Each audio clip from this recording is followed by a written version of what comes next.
right. Cindy. John 1 and 1. Tell me about John 1 and 1. What's important about John 1 and 1? Basically, it establishes the existence of Jesus and God from the beginning, and that they existed together. That Jesus, which is Jehovah, existed forever. There is no period of time when he did not live. He existed forever. And we know that why do we translate the word logos Jehovah? Why do we do that? Why do we translate the word logos Jehovah? What is it called? What is it called? Called a Hebraism. It comes out of Hebrew. All right. What is the equivalent in Hebrew of this logos? What is what? Ha-the-bar, the word. All right. Ha-the-bar. Whole logos is ha-the-bar in Hebrew. And we're talking about the personal name of God. All right. What is a goel? What is that? See, John uses so many Hebraisms in his writing that we have to look at the Hebrew also. What does goel mean? Remember what that means? Hebrew. In Hebrew? Yes, kinsman redeemer. Kinsman redeemer. All right. Now, where is the Jehovah titles? What verse in the Bible are all the Jehovah titles fulfilled in? What verse in the New Testament fulfills the Jehovah titles? Randy, you know? Corey. Dakota. Brother David. What verse in the New Testament fulfills the Jehovah titles? Oh, it's John 1:14. Can you speak that, recite that to me? Maybe. Kai ho logos sarx agenitum. Kai ho logos sarx agenitum. And the word, or ha-the-bar, or the Jehovah sarx, which means what? Flesh. He became. Because he became our goel, our kinsman redeemer. All right? Now, what word in John 1:18 is kind of left very deficient? Let's look at John 1:18 real quickly. 1:1, 1:14, 1:18 are the absolute axle, the hub of the whole Bible. All right? Sharon. What word in John 1:18 is translated insufficiently? Well, I don't know how to pronounce it, but it's the one where he let himself out. Okay. God led himself out of eternity from a different dimension. Remember, there are basically, they believe that there are 10 dimensions. We live in this little three-dimensional world that we have, which isn't much. There's so much around us that we cannot detect or see, but the scientists believe now that there are 10 dimensions. Though the spirit world, there may be 100 or 1,000 dimensions, okay? But they think that they've discovered 10. But every now and then, these creatures, spirits and angels, come into the physical realm that we live in, the tangible, the natural world that we live in, the paranormal things. All right? And Jesus, God, became flesh and dwelt among us, and he led himself out of eternity into time and space. Okay? And that's what the whole chapter is up to this point in time, explaining that. All right. 135, Jesus begins what? What happens here? What happens here?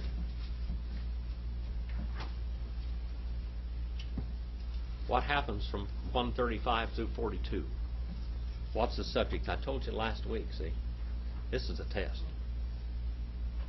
See, Penny, aren't you glad you didn't come? She was in 1 Corinthians. All right, what happened? The calling of the church begins there. And what does the word church mean? What is the word for church? What is that? Ecclesia. And that comes from two Greek words, ek and kaleo. The ones called out.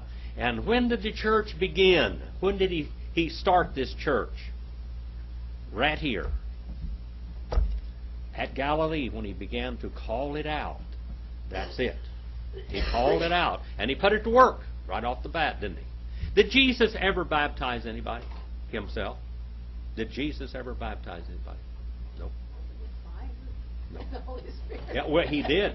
He baptized them with fire on the day of Pentecost. Yes, he did. But he never baptized anybody in his life. But his authority that he gave to the church, and the church did the baptizing. He baptized more people than, or the church baptized more people than John did. And John baptized a lot of people. How many people were in this church?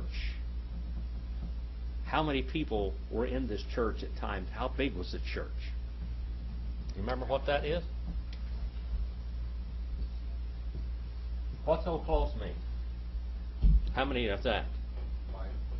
5,000 plus. 5,000 plus. Old Cloy is 10,000 plus. A lot of people. Bigger than Valley Baptist Church. This is bigger than any city. Valley Baptist Church is bigger than any city I ever lived in. The city where I live out there is population 140.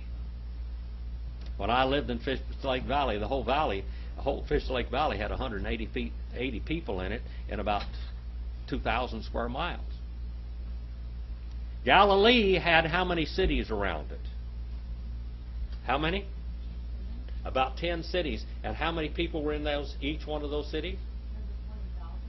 15,000 people. That's a lot of people. Right in Galilee now.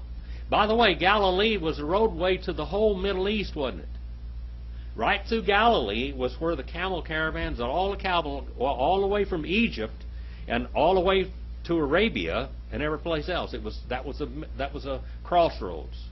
And that's where Jesus started his ministry. Okay.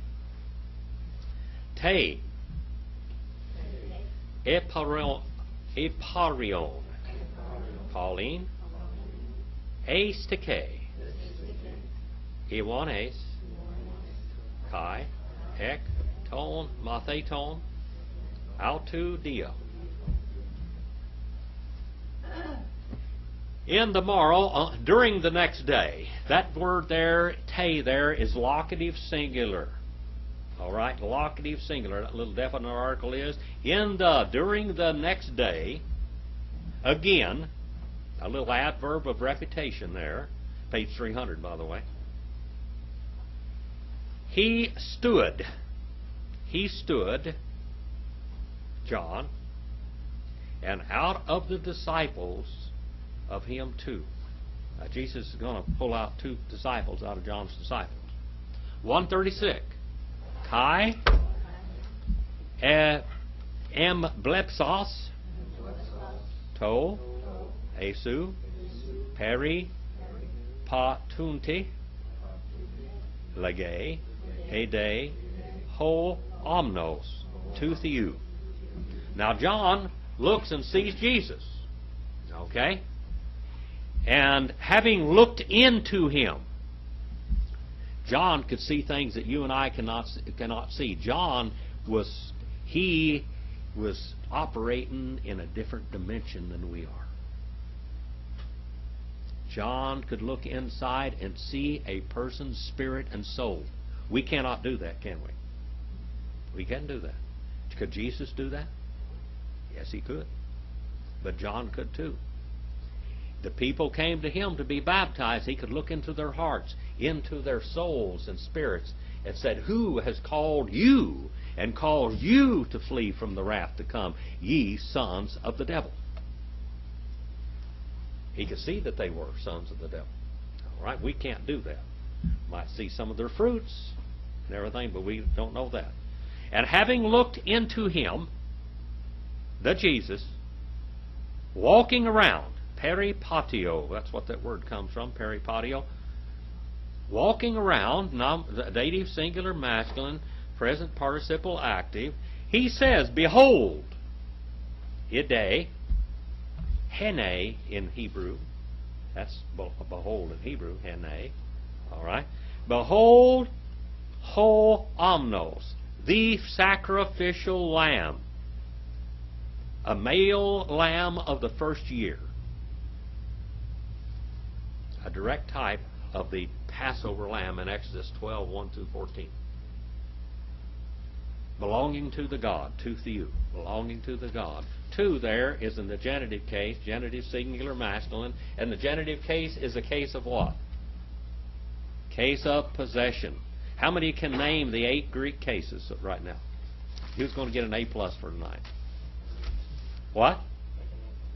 You can name, what are they? Nominative and locative. Cindy? Accusative, dative,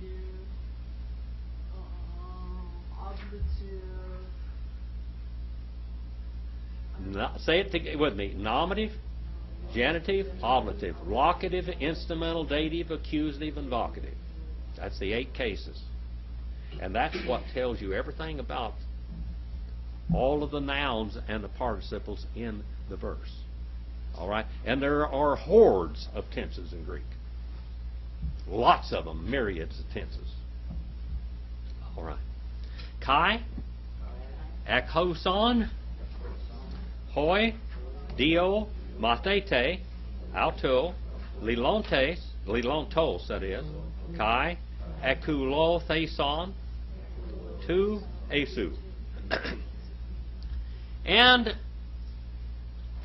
had heard the 2 disciples. What does the word mathetes mean there? Mathete there, it's plural. These 2, nominative, plural, masculine, these 2. What does mathetes mean? Huh? Habitual learner. These people are habitual learners. This is a discipleship class. You people are habitual learners, by the way. Did you know that, Brandy? You know you were a habitual learner? That's what a disciple is a habitual learner. Someone that does it over and over again. These people made a habit of learning and a habit of hearing and obeying. They had made a habit of this while they were John's disciples. And now the real deal comes along. Jesus, the one John was talking about. And the 2 habitual disciples belonging to him, to John, speaking, and they followed. They followed and listened and obeyed. That's the word ekulu theson. 3rd person plural, first aorist, indicative active.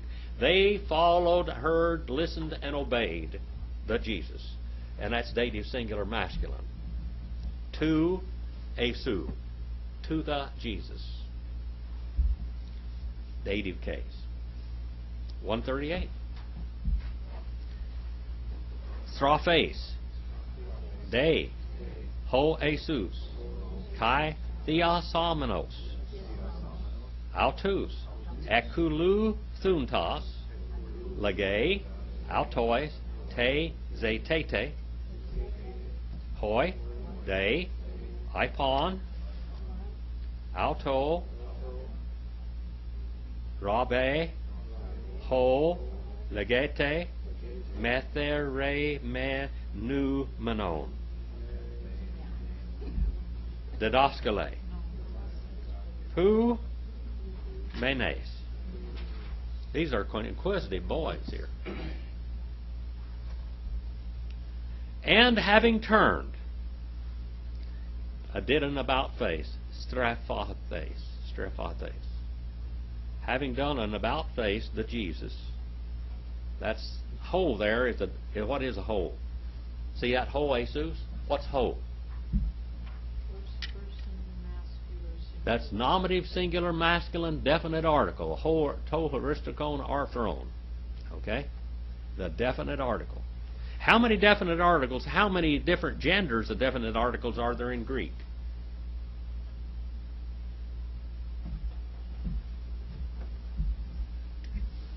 Ho, a, to. What does that tell us? Masculine, feminine, neuter. Hebrew is that. And that's the in Hebrew. That takes care of all of it. See, Hebrew's easier. Now, there's 8 of these in every one of them. There's 8. Nominative, genitive, locative, instrumental, dative, accusative, and vocative. There's 8 of these in singular and in plural, in nominative, feminine, and neuter. That's a lot. Greek is a gigantic language, gigantic, and the most perfect language that's ever been used in the history of mankind.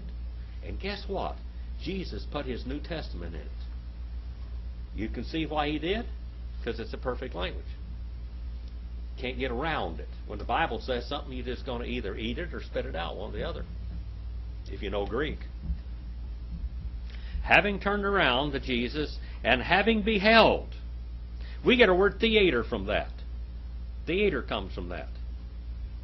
What do you do at a theater? You look. Theater. Did I say that right, Dakota? Theater?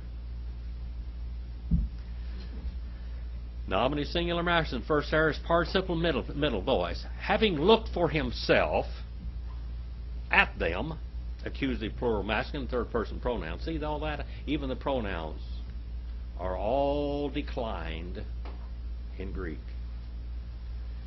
Them following. Accusative, plural, masculine, present participle, active. Following. He says to them.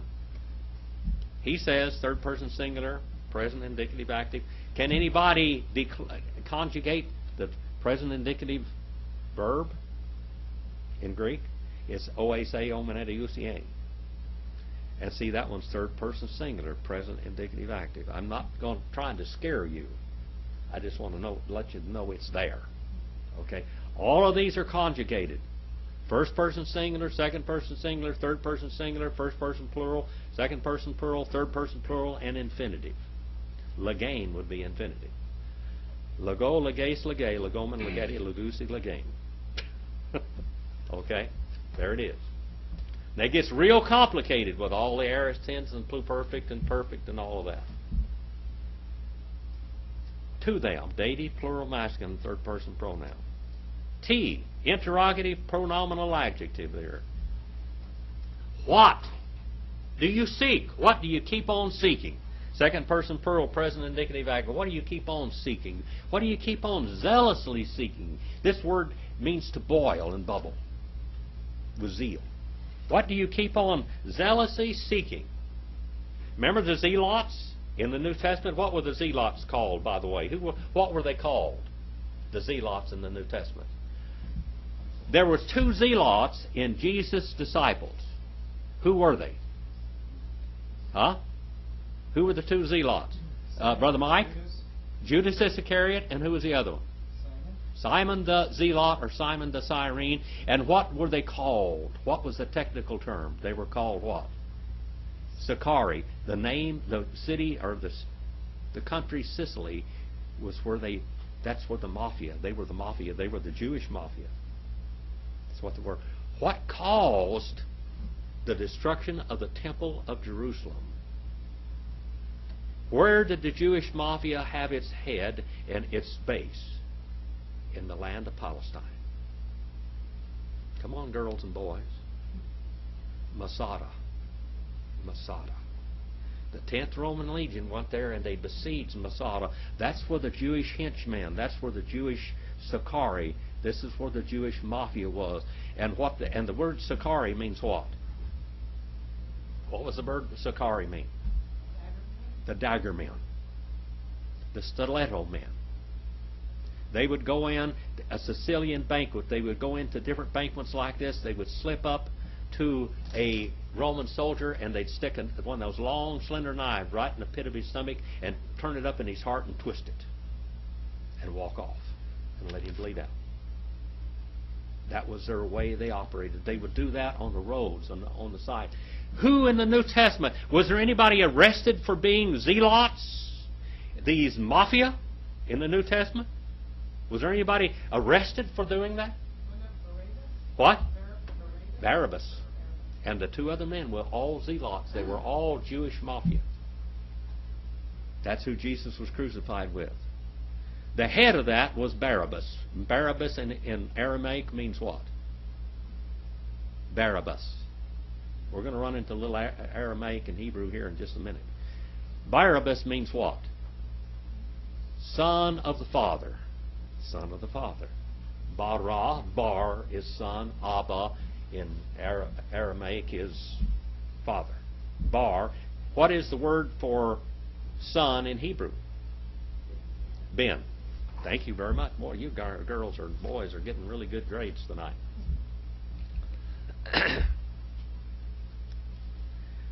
What do you zealously seek the ones? And he said to him, Rabbi, Rabbi, Rabbi, Rabbi. What does Rabbi mean? That's right out of Aramaic and Hebrew. What does that mean, Cindy? It means master teacher. It means doctor of theology. When you call somebody rabbi, he was special. He wasn't just a teacher. This was a master teacher. This was a teacher that had people at his feet. How long was Jesus a master teacher? To this point. When did we have the first inkling in the Bible that he was a master teacher? Brother Mike. It's either 3 years or unless you're referring to when he was 12. When he was 12 years old, he was a master teacher. We know today that the bar mitzvah, what the Jewish boys, when do they do their bar mitzvah today? 13 years old. Back then, now when did this business start? When this bar mitzvah start in history? When did it start? When did it start? When the Jewish began to do the bar mitzvah? It sure wasn't in Bible days. Just get that out of the way. When did that start happening? When did they start practicing bar mitzvah and bat mitzvah? When did it begin? Bar mitzvah began in 1400 A.D. Okay? Bat mitzvah began in America in 1922. So this is a modern invention. Back in those days, they expected a boy to learn how to read and write in the Hebrew Bible.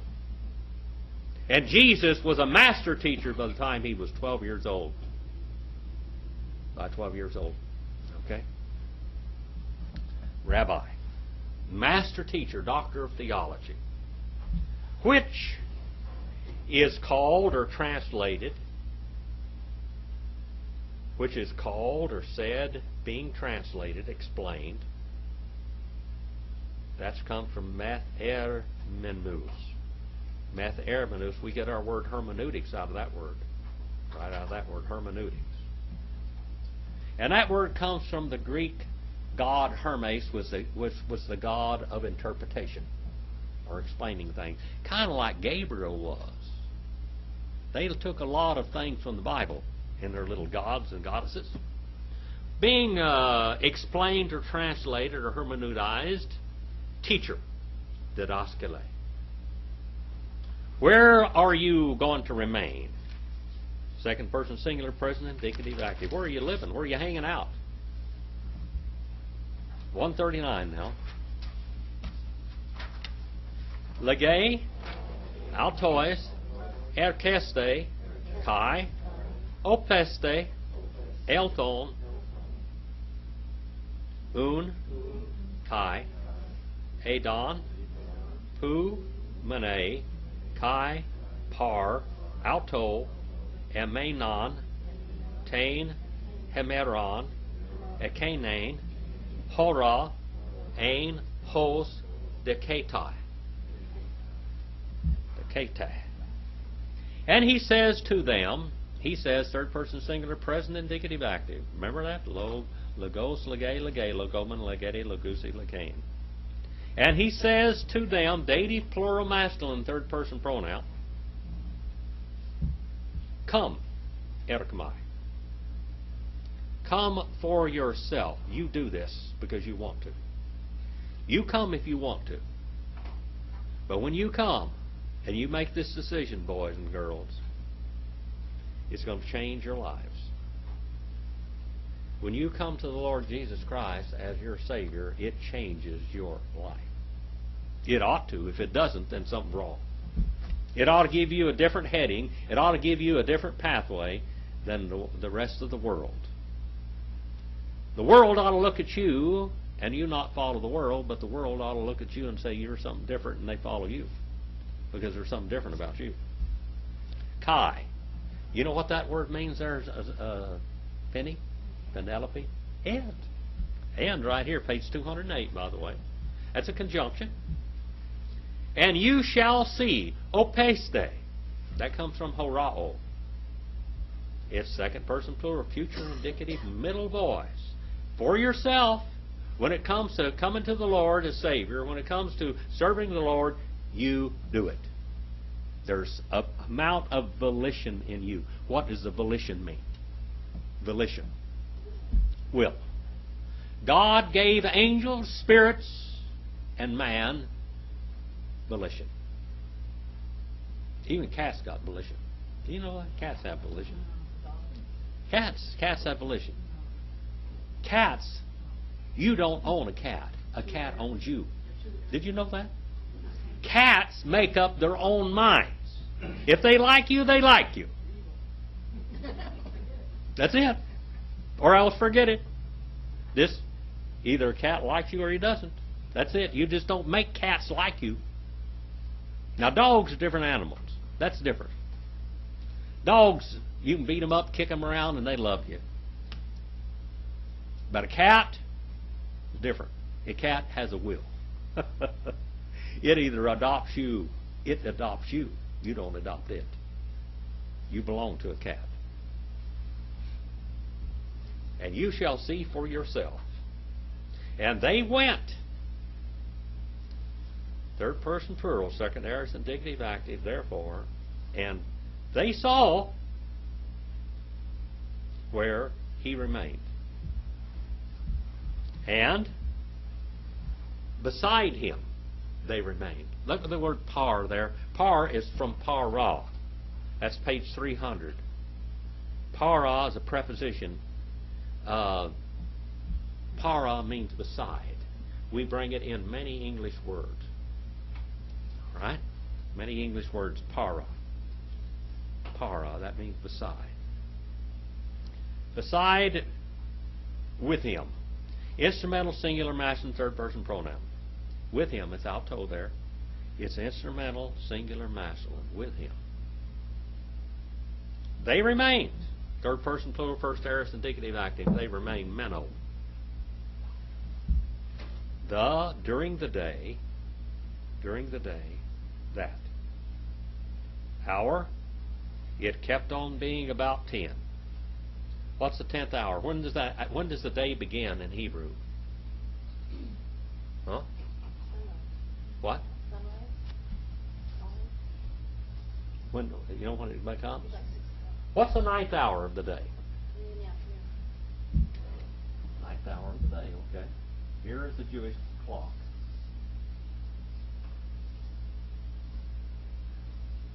Okay? Starts here, the 3rd hour is the 9th. All right, 6th hour is 12 o'clock. And the 9th hour is 3 o'clock, and the 10th hour is over here. So it's 4 p.m. 4 p.m. in the afternoon. All right?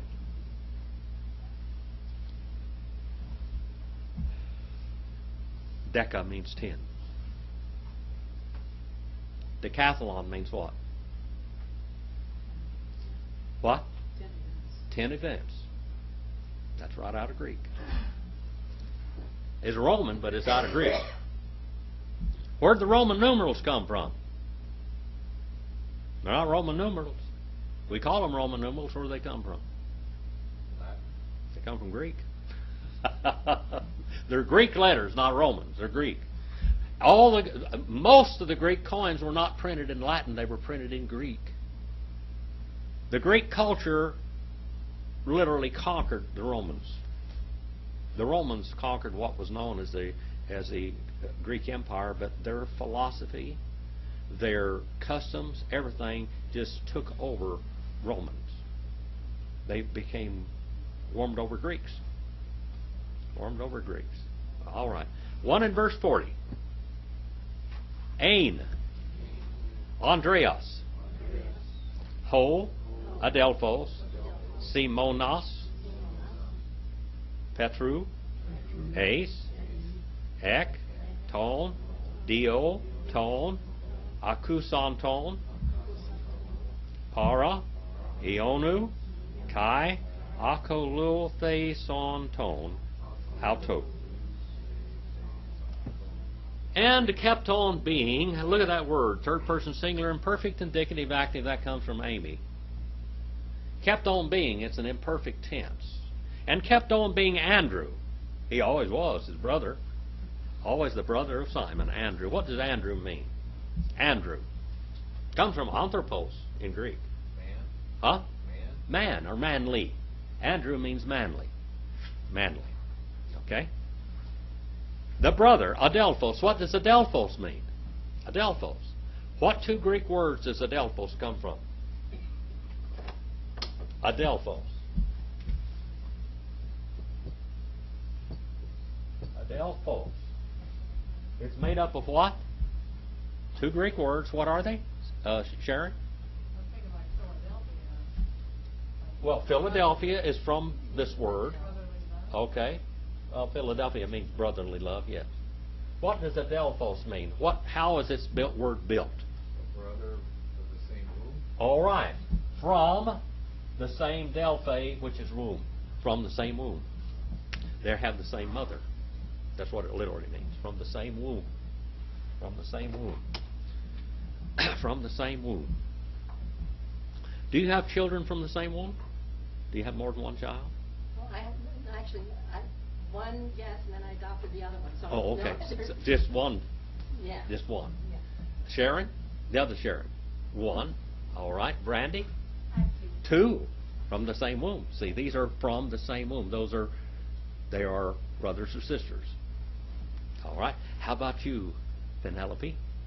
Three. All right. You outrun everybody. They're all from the same womb. Three. All right. From the same womb. Okay. Andrew, the brother, from the same womb of Simon. What does Simon mean?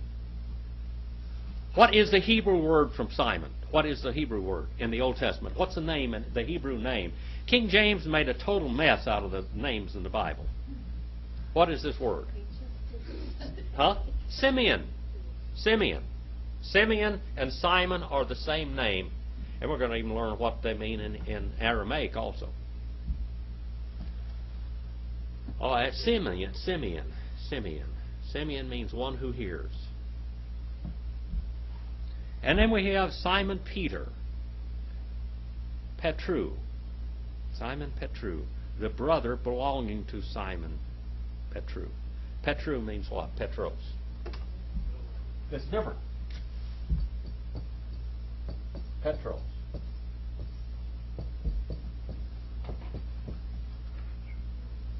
All right. Petros means what? A little stone. A little pebble. Okay? What does Petra mean? This is a gigantic rock. It's feminine gender. A rock is like, you were just over at Morro Bay, weren't you? That's a big rock over there, isn't it? That's the kind of rock that is. This rock right here is some of those rocks on the beach that you can throw. What is the Aramaic word for Petros? Aramaic. What's the Aramaic word? Cindy, you know? What? All right. Sharon. David. Cephas. All right. Cephas. We're going to see that later on. Kept on being Andrew, the brother of Simon Peter. One, that's the word haste right there. It's not ace, but haste. One out of the two of the ones having heard, listened, and followed from beside John. They were disciples of John. They had John's baptism, didn't they? All the apostles had John's baptism to begin with. And then they began to baptize others. But all of the apostles had John's baptism. And having followed, genitive, plural, masculine, Genesis, first aorist, participle, active, him. Having followed him. Word him is Jesus. 141. We're going too fast? No? Okay. Euriske. Euriske. What English word or what name of a city comes from this word Euriske? Come on now. Eureka. That's right. Eureka means I found it. All right. Euriske, hutos, proton, tone, adelphone, tone, idion, simona, kai, lege, auto, eurekamen, tone, mession, ho, estin, mether, menumenon, Christos.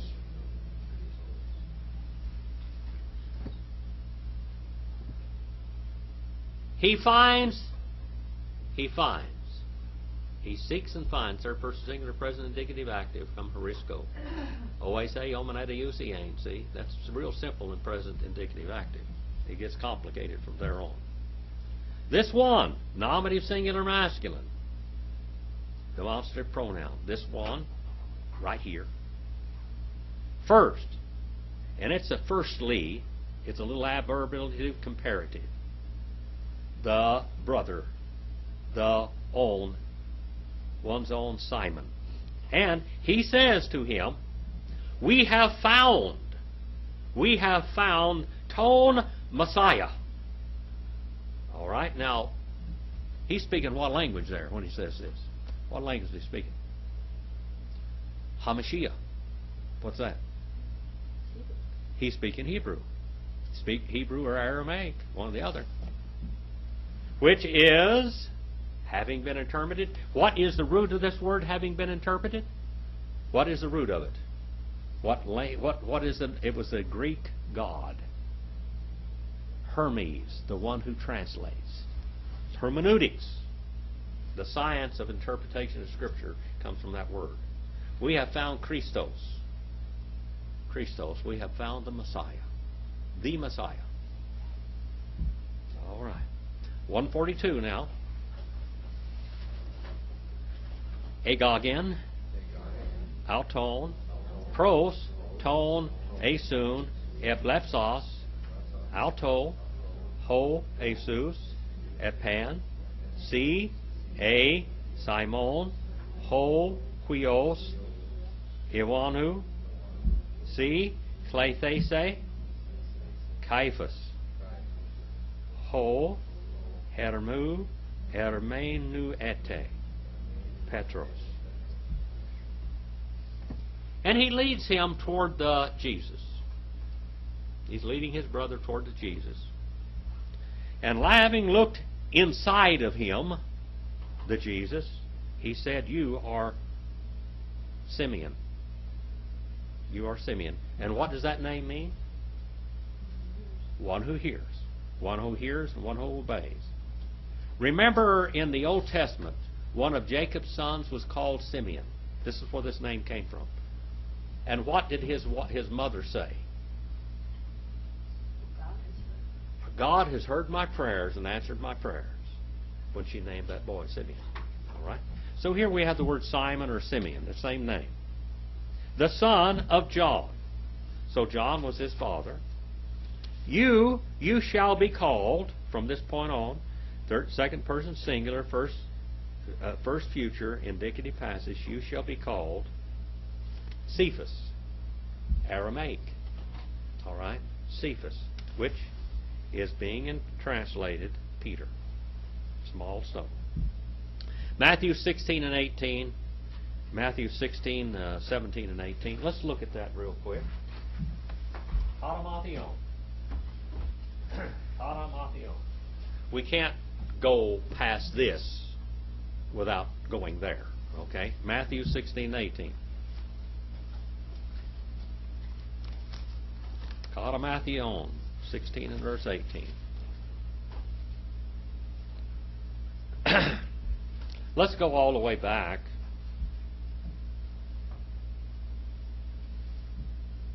to verse number 13. And I'm going to just translate this to you out of Greek, okay? And having come to Jesus into the parts of Caesarea of the Philippi, he kept on interrogating the disciples of him, saying, whom they say the men to be the Son of the Man. He's talking about himself. And the ones they said, some indeed say John the Baptist, because John was dead. Okay? Other ones, Elijah. And others, Jeremiah. And still others, one of the prophets. And he says to them, but who do you say to be I to be? And having answered Simon Peter, he says, you are the Christ, the Son of the God, the living. And Jesus caught up in speech with him, and he says to him, blessed you are, Simon, because Simon, son of John, by the way, Bar Jonas, that's Aramaic, by the way. Bar is Aramaic, Bar Jonas, son of John. He's speaking Aramaic right now. Because flesh and blood, sarx and hyma, not, it has explained this to you, but the Father of me, the one being in the heavens. All right, so he says to him, Peter, that interpretation that you gave to me of who I am came from God, the Father. Didn't come from mankind, didn't come from flesh and blood, didn't come out of you, didn't come out of your own understanding.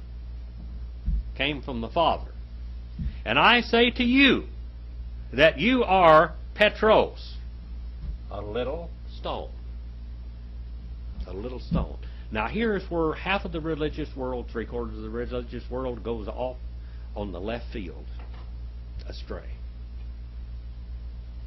This is really important. This is why I took you back here. I've even heard Baptists say this at times. Now we know that Catholics say this. And that can be understood because they believe this, even though it's wrong. They found their whole religion upon who? Peter, as the first apostle or pope of the Catholic Church. Now we know he wasn't the first pope. Yeah, he just wasn't. Simple as that. But they claim that all the way back. That you are Peter, but, now here where Kai there is not and. Kai here is but. But upon this rock. What rock is he talking about? This Petra. Upon this Petra. What kind of a rock? The revelation of who Jesus was. Huh? The revelation of It's Jesus. Yeah. Who was the rock of Israel? In the Old Testament, who was the rock of Israel? Over and over and over and over again. Jehovah. Did Jesus know who did John or did John, did Simon, did all these people know who Jesus was by the time it was over with? We know John did because he wrote it in the Gospel of John. Kai ho logos sarx agenitos, and Jehovah flesh he became. He said, upon this rock, this gigantic foundation stone, me, in other words, I shall build a building of me, I shall do it. Upon me, upon this gigantic foundation stone, which is the rock of Israel, which is Jesus, I shall be building the church of me, and the gates of the unseen world, not this, she will be able to wrestle her down.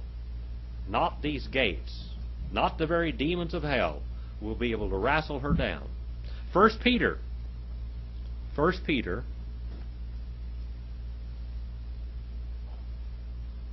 I can find out where I'm supposed to go. 1 Peter, the 2nd chapter, verses 4 through 8.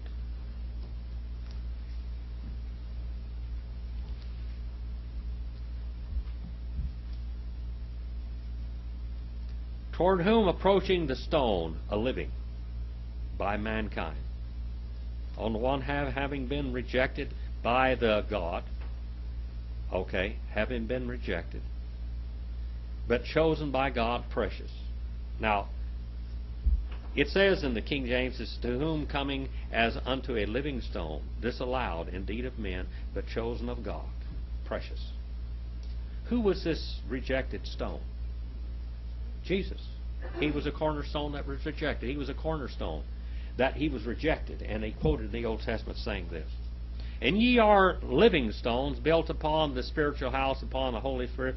Now, who are you built upon? Jesus, the stone. He's the foundation. It wasn't Peter, was it? Then what did Peter say about it? He said it was Jesus that was the stone, not him. A holy priesthood to offer up spiritual sacrifices acceptable to God by Jesus Christ. And verse number 6. Behold, I lay in Zion a chief cornerstone, elect, precious. And he that believeth on him, who is this stone? It's Jesus. It's not Peter, not the Catholic Church.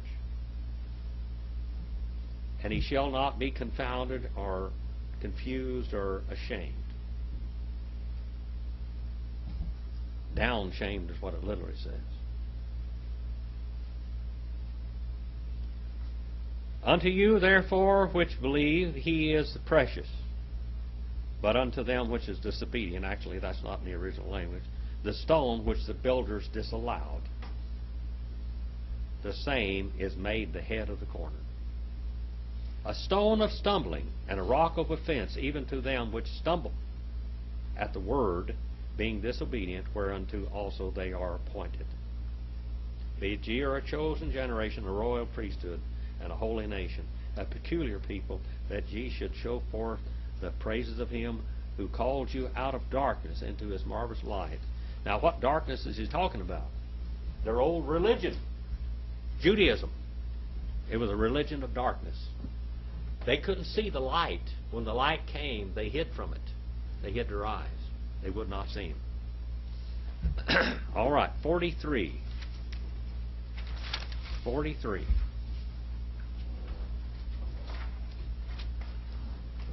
Now we've got a couple of more dudes. A couple of more characters. Te Iparion, Ethelason, Ex Elthane, Ace, Tain, Galileon, Kai, Huriske, Philippon, Tai, Legay, Alto, Hoesus, Akuluthe, Moi. Now this last verse where we called Matthew 16, 18, you got Matthew 16, 17, and 18, John 21, 15 through 7, 1 Corinthians 1 and 12, 3:22, 9, 5, 15, 5, Galatians 1, 18, Galatians 2, 9, 11, and 14. These are all cross-references to this 142. Okay? Now we got a lot of cross-references here. John 1 and verse 28, 35, 29, 2:11, 144 through 48, 6, 5 through 7. John's repeating himself an awful lot. You know why he does that? So they will learn. He's got a message. He's got a mission. And he wants them to get the message. 7, 12 through 21, 14 and 8. Matthew 8, 22, 4 and 12, and 10 and 3 are all cross-references to this one. During the morrow, during the next day, he wished to go out, to go forth. Second aorist infinitive active, unto the Galilee. Galilee. Galilee means what? Circle.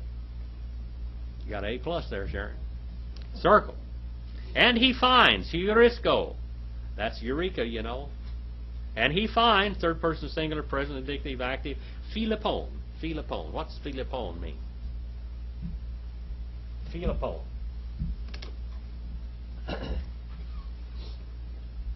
Comes from philo or philos and hippos. What is a hippos? Huh? What is a hippos? Huh? Hippopotamus. What does hippopotamus mean? What does hippopotamus mean? Water horse. That's right. Water horse. That's right. Right out of Greek. Hippopotamus is water horse. All right. So what does it mean? I like or I love horses. All right. Hippos. That's what my name Phillips means. I love horses. So I have the same name. Phillips is the same name as Philip. And he says to him, that's a Greek name, by the way. Philip is a Greek name. And he says to him, the Jesus, you listen and you follow me. You listen and you follow me. Listen and follow me. 144. I taught this in Valley Baptist Church in 5/27/1998. A long time ago. Ein, they, ho, Philippos, apo, Bethesda, ek, tes, polis, Andreu, kai, Petro. And he kept on being the Philip from Bethesda. He always was from Bethesda, wasn't he? All right, he always was from Bethesda, out of the city of Andrew, where Andrew was from, and Peter. That's where they lived, in Bethesda. All right.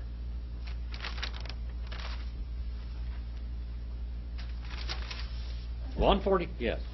Okay, in here, they don't have Jesus going to the wilderness for the 40 days. No.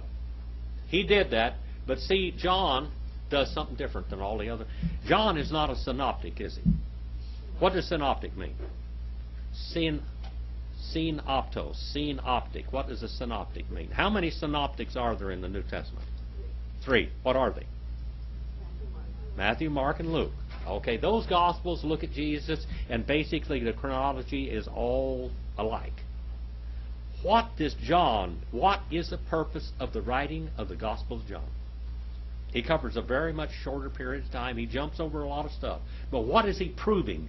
What is his message? What is his journey? What is his story? Jesus is God. Jehovah in flesh. And what he's doing here is showing and proving that he is the Messiah God of Israel. So he's going to jump over a lot of things that the other ones. Well, I was just kind of trying, because in the other ones we have John baptizing Jesus going out until the wilderness. So then maybe he came back. Then he came back, yes. then It this just is jumps when over he- all of that. But Because then it that's doesn't when he matter, called these guys. according to John, it doesn't matter about Jesus being tempted by the devil, because he's greater than Satan anyway. All right? What it matters is he's proving who he is. He's proving that he is the Messiah. And he's proving by his miracles, and he's talking about his church, and that he had left his church here, and all of this. This is his whole focus. He's focused on one thing, that Jesus is God, Jehovah in flesh. Okay? Heuriske, Philippos, ton Nathanael, kai lege autu, hon egrapse, Moses, en to nomo, kai ho prophete, euriskamen, Hesun, Wion, tu, Yosef, ton apo Nazareth. All right. And he finds Philip, the Nathaniel. Philip means what? Lover of horses. What does Nathaniel mean?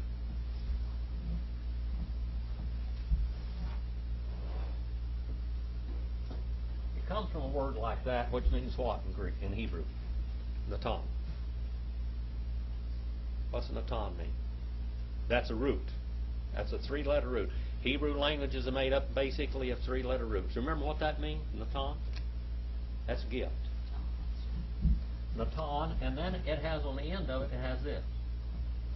And what is that? El, which means God. Gift of God. So that Nathaniel means gift of God. Okay? That's what his name means. And he says to him, whom he wrote, whom he had written, all right? That's a graphe. That's third person singular, first aorist indicative active. It comes from grapho. What word do we have from grapho? What are lead pencils made out of? Graphite. Grapho. It means something that can be written with. What else? Do we have a graph? What's a graph? Something that's a chart that's written. Okay? That's all from this word right here. And he wrote Moses. Moses. Here's the word Moses in Hebrew. That's it. Moshe. Say Moshe. Moshe. What's Moshe mean? Moshe. I think it means to draw out. How many names did Moses have? We talked about that last week in the book of Exodus in Hebrew. He had a gob of names, didn't he? One of them was Jared. Jared means what? Jared means descending. His sister Miriam called him Jared because he went down the river. All right. He had a lot of names. We're going to study that in the book of Exodus. All right. He had lots of names. It means to draw out, and it also means to rescue.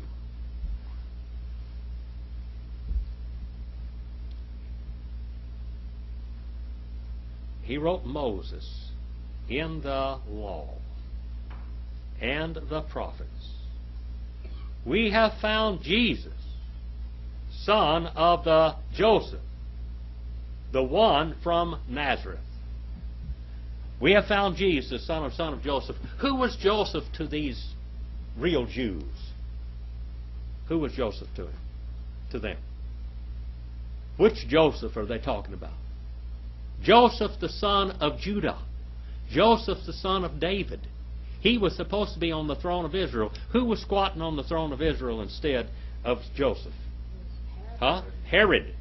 Which was the son of who? Esau. This is Israel.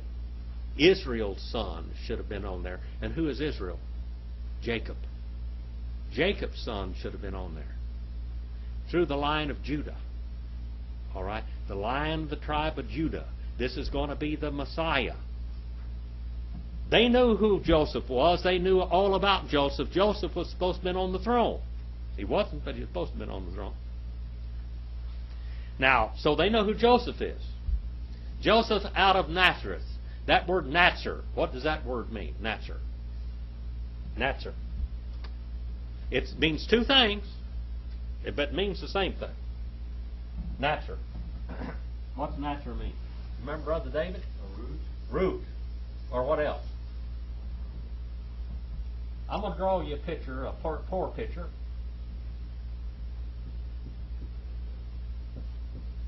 That's a tree. That's a tree above the ground or a tree under the ground. Nazar means root or branch. A tree is just as big underground as it is above ground. Underground, it's got roots, just like branches, going all over the place. And above the ground, it's got the same branches, but they have leaves on them. This is sucking up water and nutrients, and that is transpirating out in there and growing and getting chlorophyll and all of that, all the different chemical processes that it does, that tree does. Below and above ground, there's branches and roots. Okay? And that's what that word means. Nazar, root. And Jesus was a root out of dry ground. All right, now let's go on 146 now. Kai, Epain, Alto, Nathaniel, Ek, Nazareth, Denete, T, Agathon, Ene, Lagay, Alto, Ho, Philippos, Erko, Kai, Ede.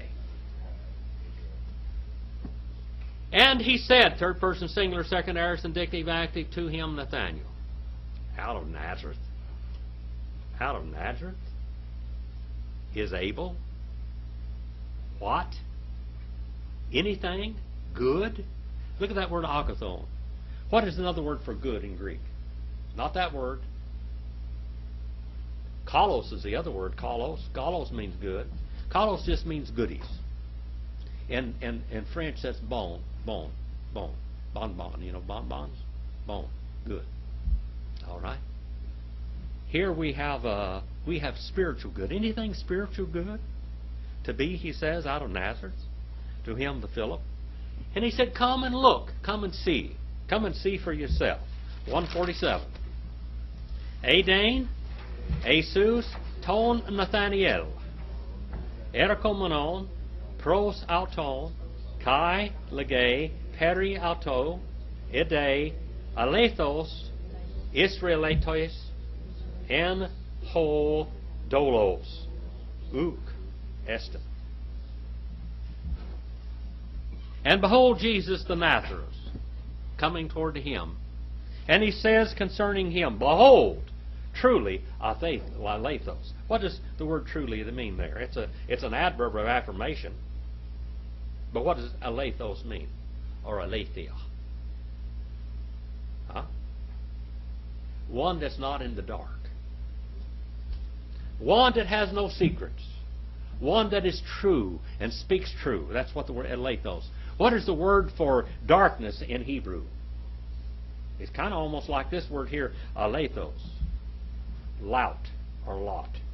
Lot means in the dark. Hidden. That's what the name of Lot.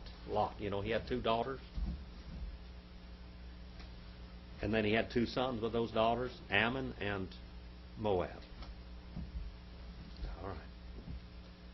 Truly, not in the dark, an Israelite, in whom dolos, that means guile, deceit, lies. In the Garden of Eden, it says Nahash. Say the word Nahash. Nahash. Say that again, every one of you. Nahash. Nahash means deceiving serpent. Now, God didn't create that serpent to be deceiving, but that serpent became deceiving. And he became full of deceit and guile and lies and thievery. He wanted to steal the glory of God. And when mankind and womankind, when they sinned against God, they became like Nahash. They became deceitful and evil and thieves and liars. They stole from God, didn't they? Right off the bat, they stole from God and they lied about it. And they deceived. And they tried to cover up their sins. All of that happened in that little garden. Whom guile, deceit, and lies and evil not he is. It doesn't remain in him. 148. Let's go over here one more verse.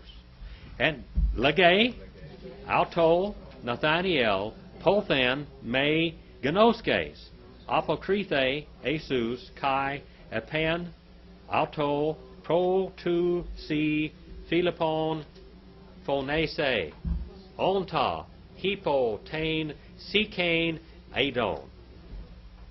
See. And he says to him, Nathaniel, from where me do you know?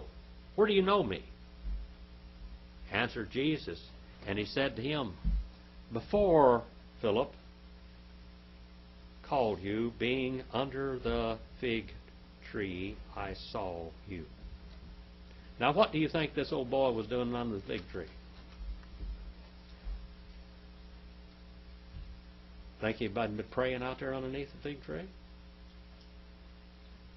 Who would know that he was praying underneath the fig tree except the God he was praying to? Huh? What do you think happened right here when he heard this? All right? 149. Apokrithe, Auto, Nathaniel, Rabbi, Si, A, Ho, Huios, Tu, Theou. Si, Basilius, A, Tu, Israel. And he answered to him, Nathaniel, Rabbi. He calls him a master teacher. You are the heir of the God. You are the literal Son of God. You are the Messiah. You are the Son of woman. You are the promise of Genesis 3:15. You are the King. You're the King of Israel. You are the King of Israel. The son of Joseph was supposed to be the King of Israel. Now he knows that this is the real son of Joseph. This is the real Lion of the tribe of Judah. The real Lion of the tribe of Judah. Well, we'll quit there. We went from 135 to 149.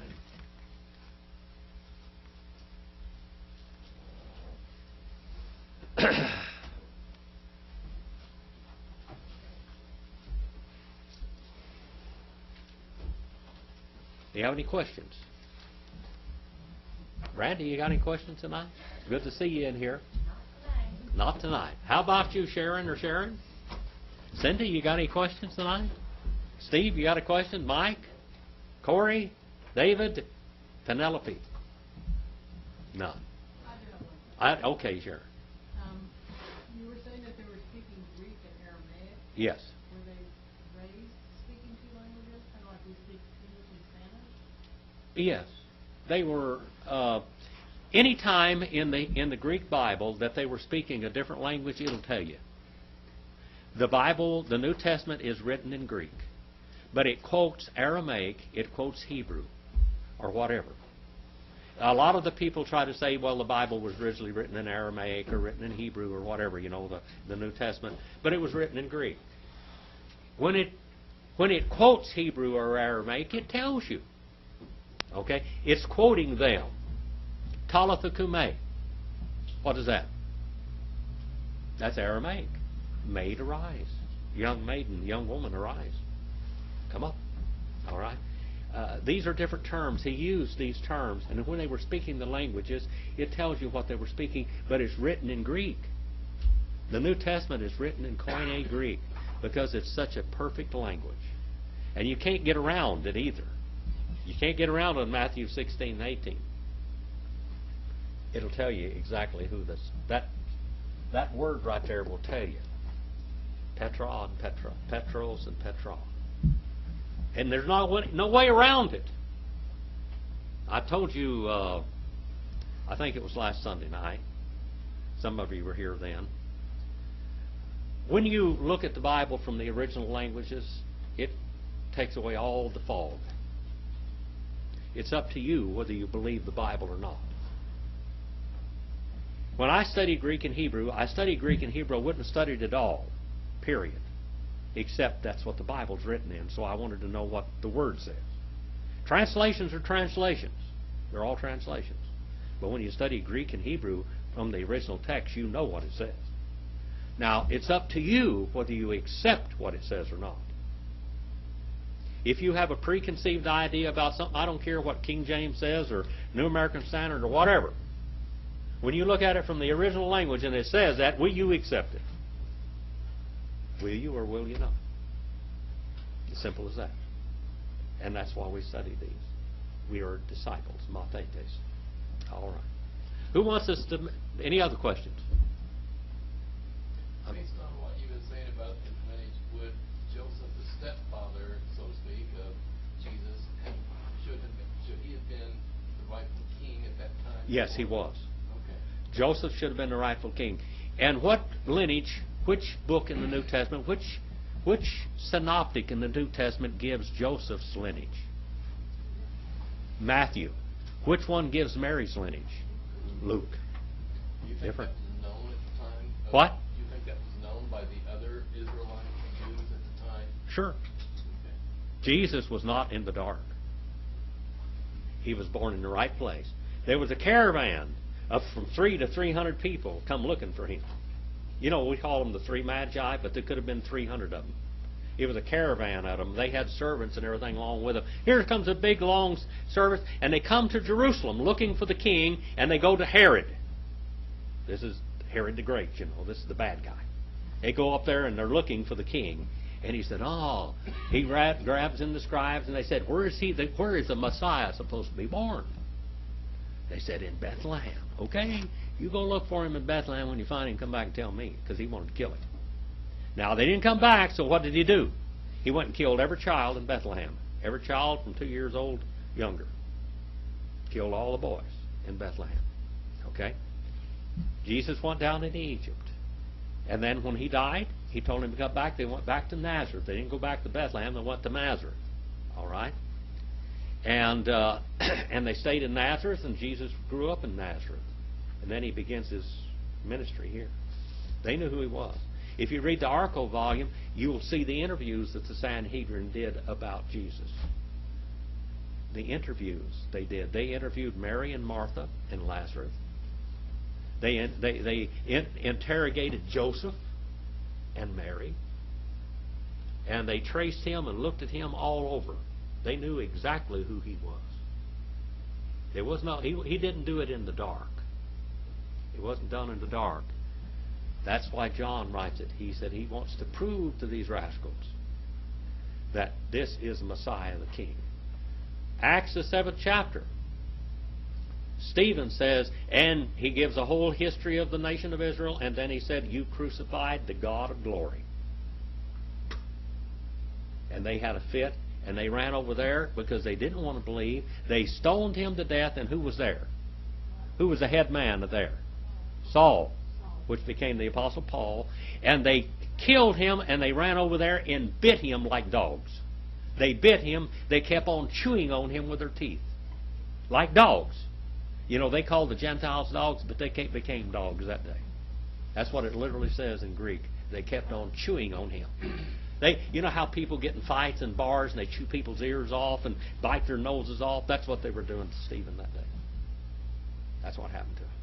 They were disfiguring him, mutilating him, literally with their teeth. Mutilating him.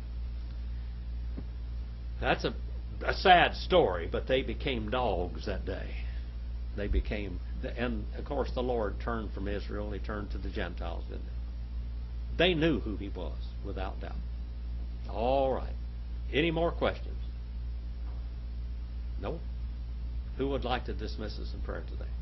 Brandy, you want to come up here and dismiss us in prayer? Would you do that?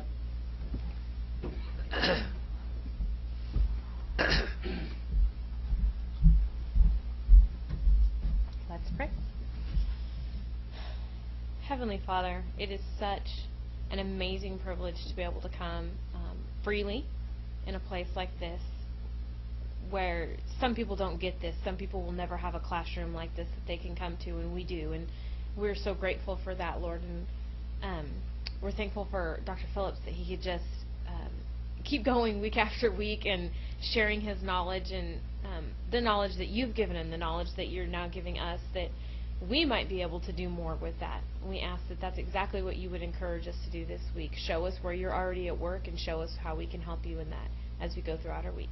Amen. Amen. I have a surprise for you next week. We will have a guest. He's a former Jehovah's Witness. All right. He'll be coming here next week. His name is Mike. He used to be a member of this church. He was in my Greek classes for 10 years. By the way, the Gospel of John, the first chapter in the Gospel of John, the Jehovah's Witnesses can't get around it. John 1:1, 1:14, 1:18. You hold their nose to it. They either got to accept who Jesus was, or they got to reject it. The Muslims will not accept the Gospel of John as inspired of God at all. Did you know that? Because it says that Jesus is God. They will not accept the book of Colossians. They will not accept 1st, 2nd, and 3rd John or the book of Revelation. They just kick it out. Now, if the Jehovah's Witnesses were rational like the Muslims, they would kick out all those books and say, we don't believe them. But they say they believe the Bible. Now, I had a man come in my classes on Sunday morning. Remember, Brother David, you were there. He came into my classes. He came into the discipleship classes. And I taught what I teach. He was a Jehovah's Witness. He'd been a Jehovah's Witness for like 50 or 60 years. Okay? He kept coming. He'd argue with his family all the way home and argue with them for a whole week, and he'd come back and not say a word in the class, just soak it up, and then go back with the ammunition and argue with him. Finally, he quit arguing after about a year. No more arguing. He got hurt, went to the hospital, and they asked him what denomination he was, and he said he was a Baptist. He always said he was a Jehovah's Witness before. God converted his heart. Brother Mike is gone, and he's dealt with these people. He was excommunicated from the assembly halls, all this kind of stuff. They do bad things to him. He'll tell you a little bit about it. You ask him questions too. He'll give his testimony and whatever and tell you what the Gospel of John means to him. The Gospel of John is dynamite to the Jehovah's Witnesses' houses.